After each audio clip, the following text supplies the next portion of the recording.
Minha irmã, meu irmão, que a paz de Jesus Cristo nos envolva e que possamos nos esforçar para expandi-la muito além de nós e além de nossos lares, contribuindo assim para que sentimentos do bem cresçam neste mundo, fazendo o melhor e que nós possamos ser contribuintes desse trabalho virtuoso para o nosso próprio bem e também da humanidade. Minha querida irmã, meu querido irmão, normalmente estamos acostumados a ver pessoas caminharem pela vida numa certa direção e depois mudarem o rumo para seguirem uma nova vida, e isto é natural e salutar. Por exemplo, quando se trata de mudança na carreira profissional para se buscar novos horizontes e desenvolvimento que farão bem a si próprio e para aqueles que os rodeiam. Essa mudança não afeta ninguém negativamente, pelo contrário, é bem-vinda porque representa avanço e progresso. Já por outro lado, quando pais esforçam-se para serem bons exemplos para os filhos, dedicam muito carinho e amor, colocam-os em boas escolas, dedicam preciosos tempos com ensinamentos voltados para as coisas éticas e morais, introduzem-os em ambientes de religiosidade para os aproximarem de Deus e de suas leis, para afastá-los das coisas do mundo que não são próprias do caráter íntegro, tal como os impulsos pelas coisas viciantes, alucinatórias ou levadas pelas tentações dos desejos mundanos, em que os prazeres das coisas materiais passam a ser dominantes nos hábitos e costumes daqueles que se escravizam nesses pseudos valores da vida.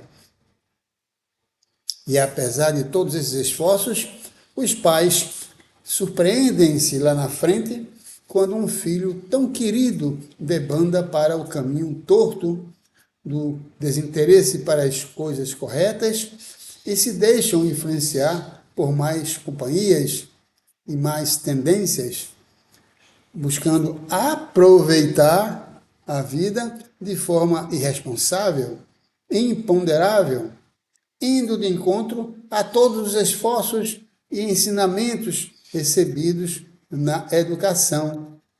O que pensar? O que concluir desse desvio de rota? Bem, se você é uma mãe ou um pai que tem um filho com essas características, apesar de você ter feito tudo e lutado contra todas essas más tendências que foram se impregnando nele e não conseguiu sensibilizá-lo, retraí-lo no sentido de que enxergasse em seus ensinamentos, costumes e exemplos o caminho a seguir e o verdadeiro sentido da vida. Apesar disso, não se culpe. Você fez a sua parte e continue fazendo sempre. Não perca as esperanças. Nunca desista. Jamais, jamais devemos desistir do que é bom. Devemos ser persistentes sempre, até quando a luz no fim do túnel teima em não querer aparecer, como se nada lá existisse. Existe sim. O bem não tem fim, não tem limites. Caminhemos sempre em sua direção, retamente. Busquemos a claridade que há de vir. Não se esqueça, Deus está com você e, portanto, vale lembrar do que ele disse: faz a tua parte, que eu te ajudarei. É bem verdade que, apesar de todos os esforços, tentativas e trabalho para salvar um filho das garras do mundo, nem sempre se consegue êxito. Porque essa tendência para caminhos tortuosos é espiritual. Por isto, aquele lema que é muito popular, em que se diz que um filho puxou ao pai ou à mãe, não é verdade. Somente os traços físicos podem ser semelhantes por conta do DNA do corpo. Do ponto de vista espiritual, ninguém herda o caráter de outra pessoa, seja ele o pai, a mãe, os avós, etc. Nada disso é verdade.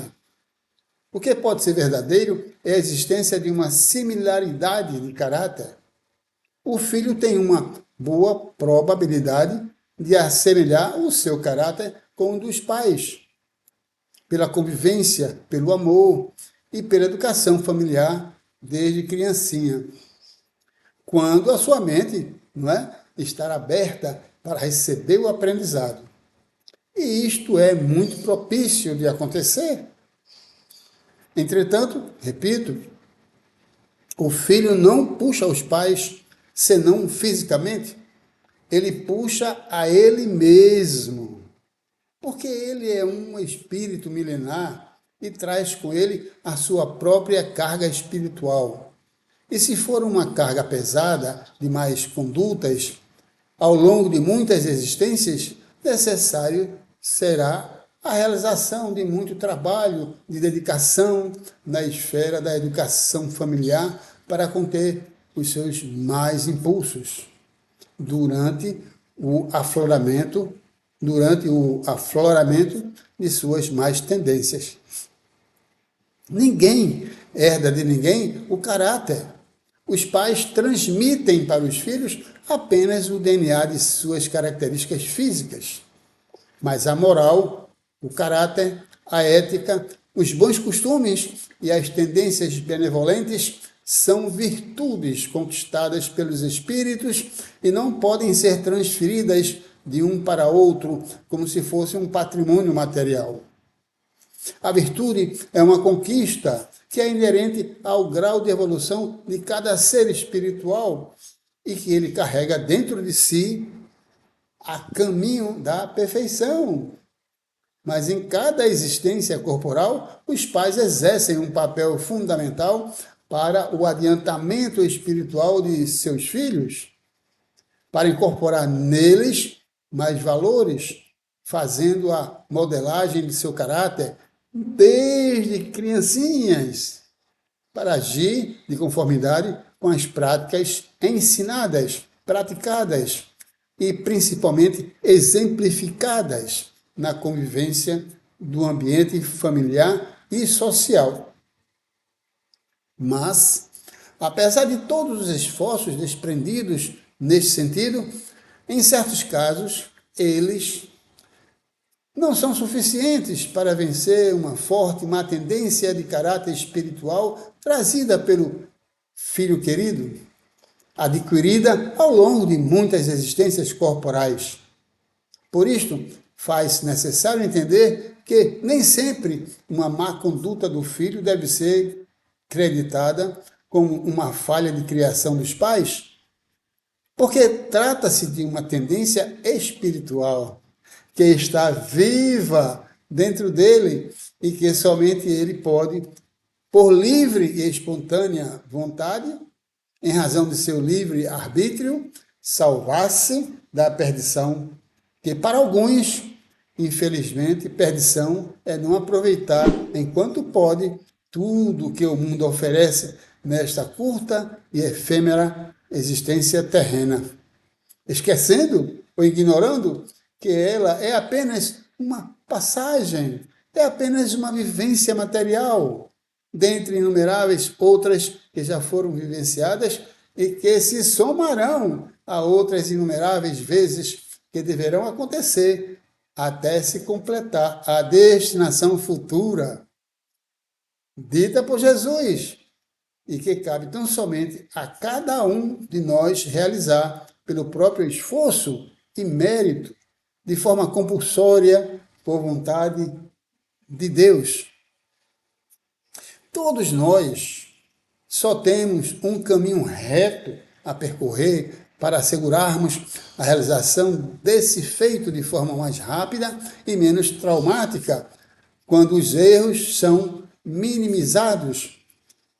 Desvios e atalhos são perda de tempo e somente servem para acumular tempos de sofrimento, porque para cada passo deliberadamente no erro vem a consequência respectiva em dois aspectos que se completam. O primeiro é o retardamento da caminhada que terá que ser recomeçada do ponto em que se tomou o desvio.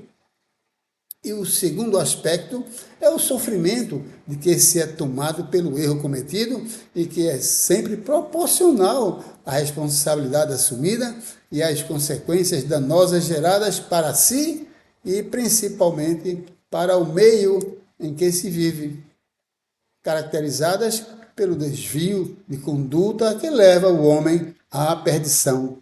Lembrando que o caminho da perdição é todo aquele que segue à margem das leis de Deus. Portanto, bem-aventurados aqueles que enxergam somente o caminho do amor, pois o reino dos céus é somente para eles. Minha querida irmã, meu querido irmão, deixe seu comentário logo aí embaixo de sua tela, que eu o responderei com prazer. Fique na paz de Jesus e que Deus lhe abençoe. Assim seja.